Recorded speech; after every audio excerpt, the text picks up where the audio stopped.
Today I fucked up by running out of gas in the middle of the Sonora desert on my motorcycle. 100 degrees, no cell reception, no one around, and I got in the first car that stopped. I was too busy thinking about how I wanted to look like a hitchhiker you'd actually like to pick up without thinking about who was doing the picking up. My presumed kidnapper got off the highway where I didn't expect. He said this was the closest gas station. We began driving 45 minutes down a dirt road towards Mexico. I wasn't too concerned. We were going a whole 10 miles an hour and he was old, so I figured I could duck, roll and run. I was tense but also in a let's see what happens mood. It wasn't until we got to his house and he was showing me his artichoke plants when I finally thought to ask, "Why are we at your house?" He looked confused, then said, "The gas can," and went to grab it. I felt relieved. We were about to leave when he stopped, said, "You see that? The windmill?" I said, looking outside. "No, the snake in the windmill." There was no snake in the windmill. I looked at him both afraid and confused. He looked concerned as well and took my expression as agreement as he said, "I know, right? I'm writing a book about it. We get gas from a pump with no attendant in sight." Now I'm thinking, great, got the gas and I've got this great story about this crazy guy. But then he started to open up. He told me he needed to go chill out in the desert for a decade. Who measures chilling in decades? It got real though. His wife died. She got sick. And he couldn't hold down work and care for her too, but he didn't regret his choice on that's for damn sure. He spent the time he could with her and suffered the financial consequences. He missed her more than life though, that was clear. Isolated away. I learned that day that you can hear love in the tone of a voice that's lost it. I thanked him for the gas. He thanked me for letting me be a human being. That's when I choked up. The whole time I was judging him until I listened, that's when I started to understand. He hugged me, slipped a few joints into my hand, despite weed never being a topic of the conversation, and I watched an angel drive away. TL/DR, life is impossibly hard at times, but love makes it worth it. Loneliness and isolation can do a lot, and no one deserves that burden. More humans than you think are good people that want to help. I messed up by judging before knowing. It sounds cliché, but this experience changed my life and my interactions with strangers have been different ever since. Today I fucked up by asking a professor if that's how we ask for things. Obligatory, this happened last week. So I'm a janitor at my university. I have another job where I help people with special needs. Something we are trained to do when clients ask for stuff rudely is, "I'm sorry, is that how we ask for things?" So at my janitor job, I'm cleaning a glass door. A professor came up behind me and said, "Janitor, you forgot the trash can in my room. I need you to take care of it." Before thinking about it, my brain defaulted to saying, "I'm sorry, is that how we ask for things?" Then my brain caught up to what I said. I quickly apologized and explained why I responded that way. She apologized for asking that way. Also, my coworker was the one who was doing the trashes that day. Today I saw her again and I thanked her for not reporting me to HR. TLDR, I corrected a professor for asking for stuff rudely. Comments. I was on a Teams call with a younger colleague. They shouted, "Dad, can you get the door?" My dad instincts kicked in and I followed up with, "Please." Best of all, she shouted, "Please," instantly before either of us realized what happened. Even adults need to be reminded of their manners sometimes. I worked at a university and got into it with a professor who never mentioned he was a professor. Prick tried to get me fired, but apart from not kissing his ass, I hadn't done anything actually wrong and the whole thing went away. The school needs a real reason to fire you as they're rightly afraid of being sued. I think it's awesome you said that to her, and I'm kind of impressed she apologized. Yeah, takes strength of mind/self-awareness to admit you're wrong. Usually cleaners are not directly employed by large organizations. The contract goes out for tender and a contracting cleaning company organizes the cleaning staff for your location.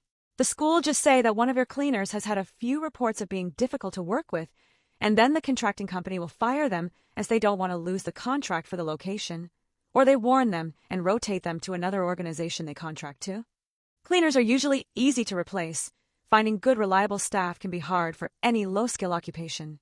I work at several schools, and the cleaners seem to change every 8 months. Always some reason or another they seemingly can't do the job. I don't know if the cleaning companies are withholding too much of the money the education department pay them, or if the department are just trying to do it too cheaply, but we often have one cleaner to do the entire school, and they tell me they are only allocated 2.5 hours a day, which is pretty hard to get a good clean of the whole place. As for being sued, it really depends on how the organization is structured, if you are a direct employee, or you yourself are a contractor to the cleaning company. If you are contracted, it depends on the jurisdiction of the country/state you're working in, if you can still be defined as an employee or not, since many places have caught on to this loophole. And if you are in the USA or another country, there can be many states where they have fire at will, where you don't really need a valid reason to dismiss someone. Today I fucked up by forgetting my CarPlay reads reminders out loud. I carpool with a coworker sometimes because parking near our office is stupid expensive and I was trying to save money instead of paying garage prices every week. Recently she told me, very nicely, that I sometimes cut people off in meetings when I get excited, which means I cut her off cause she leads 99% of our meetings. Not in a mean way. More like, you had a good point but let people finish first. Annoyingly, she was right. So I made a reminder on my phone that goes off about 5 minutes before I usually get to the office. It said, "Let Priya finish talking before you jump in like a golden retriever." In my head this was private. Just a dumb little self-roast to make me behave like an adult in stand-up. Anyway, we are in the car together, my phone is connected to CarPlay. Then Siri goes, "Reminder. Let Priya finish talking before you jump in like a golden retriever." Priya just turned and looked at me. For some reason my first instinct was to say, "That's not about you." Which is possibly the worst answer, since it literally had her name in it. Then I made it worse and said, "I mean it is about you, but not in a you way." She laughed, but in the way where you know someone has just been handed free material forever.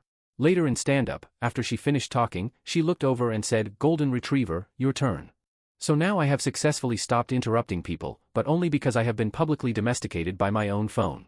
TLDR, made a reminder to stop interrupting my coworker, forgot CarPlay reads reminders out loud, and now my office nickname is Golden Retriever. Today I fucked up by bringing water guns into a nursing home. I, 25F, am a nursing student and I work in a nursing home. Today it was incredibly hot where we lived. I thought it would be fun to bring some small water guns and I handed them out to several of our residents. At first it was just me vs the residents, which was super fun and we had a blast. I ended up soaked but it was fine. Then they decided to bring the guns to the shared cafeteria. Chaos ensued.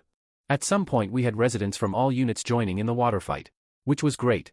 But those tiny water guns turned into glasses of water and later on a bucket. Unfortunately one of the resident decided to soak our manager who was trying to see what all the commotion was about. He wasn't thrilled. It didn't take him long to find out who started that fight. Which was me, and I got a stern talking to. Worth it though. TLDR, started a water fight at the nursing home. Manager ended up soaks and I got a stern talking to. Today I fucked up by trying to be a good neighbor and ending up with police at my door at 7 a.m. My elderly neighbor has been living next to me for the 2 years I've been here, really nice guy, lives alone. Last week I noticed his bins were still inside his front gate on collection day, truck was literally coming down the street and I knew he'd miss it. So I just opened his gate, wheeled them out to the pavement real quick and left them there for the truck. Didn't think anything of it and went back inside. Turns out he'd gone on a golf trip for a few days with his mates, one of those trips where they're out on the course all day and basically unreachable. His daughter had set up a Ring camera at the front of the house a while back but the angle only really covers the front door, so what she saw on the alert was just someone opening the gate and walking into her dad's property. No context, no bins, nothing. I'm not in the local Facebook group, didn't even know it existed. So when she posted the clip asking if anyone knew who I was, I had absolutely no idea. Next morning after my nightly take session at 7 a.m. 2 police officers knocked on my door. A neighbor had recognized my jacket and pointed them my way. I'm standing there half asleep trying to explain the bin situation while they're looking at me like I've lost the plot. They were fine about it once I explained, one of them even laughed, but the whole street had already seen the post by then. My neighbor got back, knocked on my door completely mortified and wouldn't stop apologizing, which somehow made the whole thing more uncomfortable. TLDR wheeled my neighbor's bins out on collection day while he was away on a golf trip, his daughter's Ring camera only caught me walking into the property, got posted to the local Facebook group, had police knock on my door at 7 a.m. I will never touch another person's bins again. Comment. S. No good deed. It's insane how true this is. The amount of times I got burned for doing something for someone else at the kindness of my heart, and I just get shit on. The universe is indifferent, but sometimes it feels like it's purposely punishing good people and good deeds. Love telling the story, smiley face. Was having dinner at IKEA with a friend and we overordered. Really full, we had a slice of cake left over after our meal. At IKEA, their desserts are cling wrapped on the plate out of the fridge, and ours was still unopened. Anyway, there was a young couple right next to us having a meal, so we go up and say, "Hey, we got way too much food. You guys want a slice of cake by any chance?" The guy looks at my friend blankly and takes the cake from his hands and goes back to his conversation. Girl doesn't even look up or acknowledge us at all. No words were exchanged. Should have just thrown the cake away. Funny you should say that. When I was younger, I'm 71 now, I never thought twice about pitching in, helping out, etc. I was one of those people who run towards the accident or fire, or what have you. Would see the thing start to fall and run to help catch it. Whatever. One time I screamed and waved and ran in front of a car in order to snatch a kitten off the road in front of it. Car stopped in plenty of time, but wouldn't if I hadn't screamed and waved and so on. Kitten was fine, too, and got adopted soon after dorm days. I couldn't or I would have it a heartbeat. I worked in a lot of different places, including different countries, and finally returned to the US about 30 years ago. Worked 20 years and retired. Why is any of this relevant? Because it was only during these past 30 years, after I was 40, that I found myself actually regretting helping people. Actively kicking myself for being kind, for reaching out, for doing anything whatsoever to help. People are so much shittier than they used to be. And it's not that I've started noticing it. There was always shittiness, but this is shittiness at DEFCON 1. I'd still try to save that kitten, but I wouldn't give great odds on the driver stopping anymore. That's shitty. Today I fucked up by accidentally buying a goldmine of vinyl records from a grieving guy for basically nothing. So this is less of a, I did something stupid, and more of a, I did something unknowingly shady and now I can't sleep. Some context: my dad, 64M, went through a rough divorce about 5 years ago and lost a lot in the process. He's doing way better now and recently turned his lifelong passion for vinyl into a small online record store. I'm 28F and whenever I can, I help him out, like buying used records at thrift stores and flea markets, that kind of thing. Last week I spotted someone selling a box of used records on Facebook Marketplace. I knew what was inside of the box, but I didn't know how much it was actually worth it since I'm not an expert like my dad is, and shipped it straight to my dad's place because the guy seemed pretty solid. So yeah, about that. Turns out the box had almost the entire Beatles discography, Queen, Michael Jackson, and apparently some pretty rare stuff my dad couldn't even fully price on the spot. The seller was a young guy whose father had just passed away and was clearing out his things. He had no idea what he had, and neither did I honestly, but my dad sure did, and his first reaction was to ask me if I knew what was in there and took advantage of the guy. I didn't obviously, but that question has been living in my head rent-free since. I'm genuinely considering reaching back out to the seller and offering him more money. Not the full market value. My dad does need to make a profit and I definitely don't have money for that, but something that feels fair and doesn't make me feel like I robbed a grieving man. I just don't want to be that person who capitalized on someone's loss. What would you do? TLDR, bought a mystery box of records from a guy clearing out his late father's stuff, turned out to be worth way more than I paid, and now I feel terrible about it and can't decide whether to reach back out and offer him more money. Comments. I don't think you acted wrong, and you're not obligated to give him more money. But it would be a huge kindness to a man grieving his father, and definitely the honest move. Yeah, legally I don't owe him anything, but morally it just doesn't sit right with me. Already planning to reach out. You're a good person, and whatever this righteous move costs, it'll be insignificant compared to your peace of mind knowing you did some good. Nice work, citizen. My grandfather was an avid pipe collector. He was a judge, so go figure. When he died, my mom and grandma, his daughter and wife, honestly didn't care too much about the value as much as they cared about someone else taking on the emotional labor of deciding what to do with them. Whatever you decide to do, I hope that you honor the emotional labor you're doing in this part of his grieving journey. Update. First, I wanted to clear up something because I think a few people misunderstood my original post. A lot of comments seemed to think I was considering asking my dad to give the records back or somehow taking back a gift. That's not really what was happening. My dad owns a small record store and I help him out whenever I can, so sometimes if I come across records that seem like a good deal, I'll buy them and send them to him. He doesn't pay me back and I don't get a percentage when he sells them. I'm basically just helping my dad out with inventory, so no, I wasn't trying to take a gift back from my dad, haha. He was completely aware of the situation and actually encouraged me to contact the seller BTW, which is exactly what I did. I messaged the guy and basically told him that after my dad looked through everything, there were a few records in the box that seemed to be worth more than either of us originally thought. The difference wasn't life-changing or anything, but it was enough that I felt weird about it and wanted to make sure he knew. I told him that I wanted to give him the chance to look into it and we could figure something out if he felt that was fair. He was honestly pretty surprised that I even reached out. Apparently his father had been sick for years and had Alzheimer's, and because of that the records hadn't really been touched or cared for in a long time.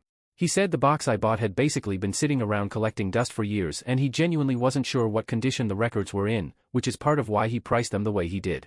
He did know what records were in the box though, he just didn't know whether they still had much value because they had been sitting untouched for so long. Then he told me that apparently he has another box of records that he always assumed was the more valuable collection because they're in much better condition. He'd been trying to sell those too but was having a hard time figuring out pricing and cataloging everything. At that point he asked if he could get my dad's contact information, so I gave him my dad's number, gave my dad a heads up, and they've been talking ever since. Funny enough, my dad literally texted me today and told me that this guy apparently went to school with my uncle, my dad's brother, who passed away over 10 years ago, so that was a nice surprise. As for the records, they worked out an arrangement themselves. The seller didn't want to sell the second collection outright because he wasn't sure what everything was worth, and my dad obviously didn't want to undervalue anything. So they agreed that my dad would help sell the records individually through the store. My dad will keep 60% and the seller will receive 40% of whatever sells. The seller said he'd rather do that than let the collection sit around indefinitely, and he also told my dad something that honestly made me feel really good about reaching out. He said that if the records were going to leave the family anyway, he thinks his father would have preferred them ending up with someone who genuinely understands and loves records. It turned into a really nice conversation. My dad may have made a new friend, and somehow we discovered that this guy knew my uncle years ago. Haha, I'll sue for some of the people in the comments who were absolutely convinced this man was going to sue me or accuse me of fraud, demand everything back or launch some kind of legal crusade over a box of dusty records. I don't really know what to tell you. Sometimes people are just decent. Anyway, thank you to everyone who encouraged me to reach out. I'm really glad I did. TLDR, I reached out to the seller and told him some of the records might be worth more than we originally thought. He appreciated the honesty and ended up connecting directly with my dad. They worked out a deal for another collection of records he was trying to sell, and somehow we discovered he went to school with my late uncle. Comments. Awesome update. Worked out for all involved. Is the store anywhere near NYC? I have what I believe to be a valuable collection of sealed promotional Elvis records I would like to part with, and not sure how to do it without getting scammed. Hi. Thanks for the comment, and no, haha, we're not in America. Good luck with your collection though. I'm so glad it worked out like this. We had a similar moment with our house. The man who owned it died, and before that had been in a home, so the house itself had sat empty for years before we purchased it. The kids all lived out of state, but the daughter flew in to sign some final paperwork relating to his estate and actually stopped by the house. She explained who she was and asked to see the house one last time. We agreed. She made it about 3 steps before she started bawling, and we were afraid we had upset her, maybe changed something about the house that she didn't like, but it was the exact opposite. It looks just like I remember her. You've kept everything the same and listened to the sound. Us kids were playing and running around. The house has her soul back. She's being lived in again, and this makes my heart so happy. We found out from that visit that all the alterations to the house had been done personally by her father. The cabinets in the kitchen, the extra bathroom, carpets and paneling. She was so excited to see another family using it like her had, and it turned into an amazing moment for us all. Sometimes the smallest interactions can become some of the most beautiful memories and experiences. I'm glad you found one for yourself. Damn, who cut all these onions? Today I fucked up blinker fluid joke on my coworker. This happened 2 years ago in my previous job. It was usually myself and my 2 other coworkers, 1 guy and 1 girl. It was April Fool's and I made a lame joke about being late because I needed blinker fluid to my guy coworker. We both just ran with the joke and expanded on the flux capacitor, both of us obviously joking around. Then my other girl coworker chimed in. What's blinker fluid? Does my car need it? She said it so concerned. Me and my guy coworker looked at each other like, should we keep it going? Then we kept talking about how we change it every month and it's so hard to find. So I sent a link to our work chat, which is a fake website that has the blinker fluid. She started freaking out and saying she's never changed it. She gets up and calls her brother. She's the only girl in her family and usually her brothers take care of her care maintenance, and starts bashing the brother, like yelling at him why he's never changed it and he doesn't care for her. The brother was just like, hold up, what are you talking about? She leaves the room and keeps on yelling to her brother. Me and my guy coworker just crack up so loud but felt so bad.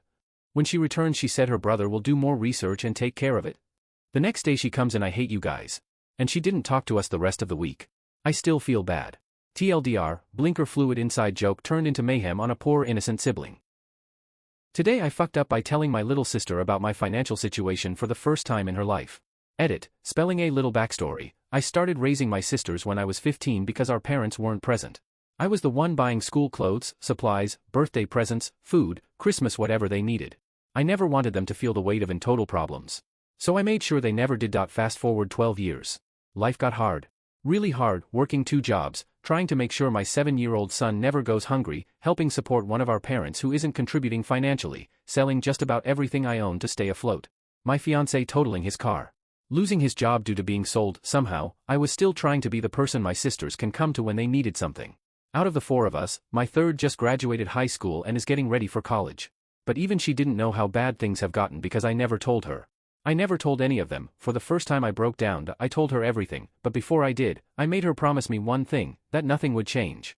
I didn't want her or the others to stop asking me for help or to feel guilty. I told her I still want to do everything I can for them because that's what I've always done, and honestly, I just wanted someone to know why I seemed so exhausted all the time. That same night she and her boyfriend went grocery shopping while I was at work. They quietly filled my kitchen cabinets in the refrigerator, not even ramen and canned soup either. Meat, produce, snacks for my son. The kind of groceries that make a house feel full. She used the money she had been quietly saving for college. I cried harder than I have in a long time because every time I opened another cabinet, there was more food. For 12 years I've been the one trying to make sure everyone else was okay. I've never expected to know what it was like to have someone do that for me. I feel sick to my stomach that she felt the need to do that, but so fucking grateful. TLDR admitted to my little sister I'm growing financially after spending 12 years raising my siblings and hiding my struggles. She spent some of her college money to fill my kitchen. Comments.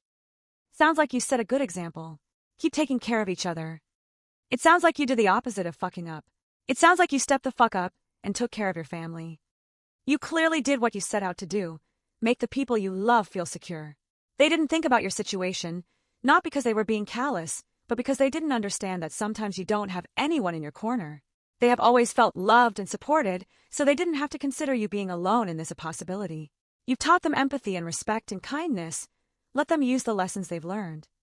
As somebody who's been carrying an emotional weight for years while keeping up appearances, it's healthy to let people you trust see your weakness. They know you love them, and they know what you're willing to put yourself through for them. Lean on them for a change. Nobody can be expected to carry a weight indefinitely without someone sharing the load. Today I fucked up by pretending to be a DoorDasher to my own apartment. I just moved into my apartment yesterday. Today I got home with some takeout, and when I went through the gate someone who lives next door saw me and assumed I was a DoorDasher and asked if I needed help finding the apartment. Instead of being a normal human being and explaining that I live here, I just told him I'm looking for apartment 8. He says no problem and leads me to the apartment where I can't just walk in since he thinks I'm making a delivery, so I put the food down and start pretending to take a picture. Once he was out of sight I unlocked the door and walked in. Now I have to spend the next year avoiding this man who will think I'm incredibly weird for pretending to be a DoorDasher, which all fairness I have no explanation for why I did that. TLDR, I'm too awkward to give a simple explanation that I live where I live and instead pretend to make a delivery. Today I fucked up by not having a sense of smell for the last 30 years. I've been around Reddit a while. I've seen some of the epic length tifus. I always thought this wouldn't happen to me. Well, I am here to eat crow and smell flowers. Because I can actually smell them. I was a sniffler as a kid. Which is why this is a tifu. I never really had a good sense of smell. People would need to point things out to me. I just didn't notice them. Yeah, flowers smelled like something when I stuck my nose in them and inhaled deeply, and I could smell garlic on a kiss. Really basic stuff with the strongest of smells. I kept hearing how humans had a poor sense of smell, and figured what I was smelling was normal. Eventually, I worked out that my sense of smell was diminished, and went to the doctor to get it checked out. He confirmed I did have a sense of smell, just a poor one, but since I was smelling, it wasn't actually an issue. I figured there was no sense in crying over spilt milk. I wasn't going to smell things nearly as well as everyone else, but why let it be a problem? I accepted my sense of smell was shit, and moved on with my life. With the occasional frustrated comment from my wife. What do you mean, you can't smell that?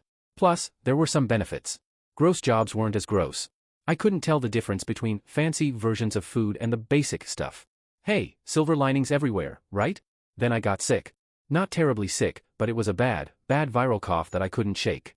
Then I got a secondary bacterial infection, and had to go to the doctor. She prescribed me penicillin for the bacterial infection, and while we're at it, a nasal steroid. That steroid has been life-changing. I sprayed it, and I could feel my sinuses expand. It hurt, and I swear I could feel air in my forehead. Only on one side. All this to say, I can smell stuff now. It's wild.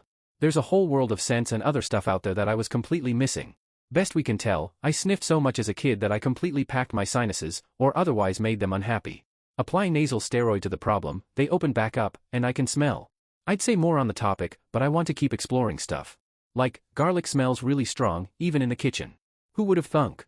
TLDR, no sense of smell for 30 years, now I have one. Comments. Fluticasone Few wrote, been on it for years. The funny thing is we've got several rose bushes in the garden, all in bloom right now. But my wife and I smell them differently.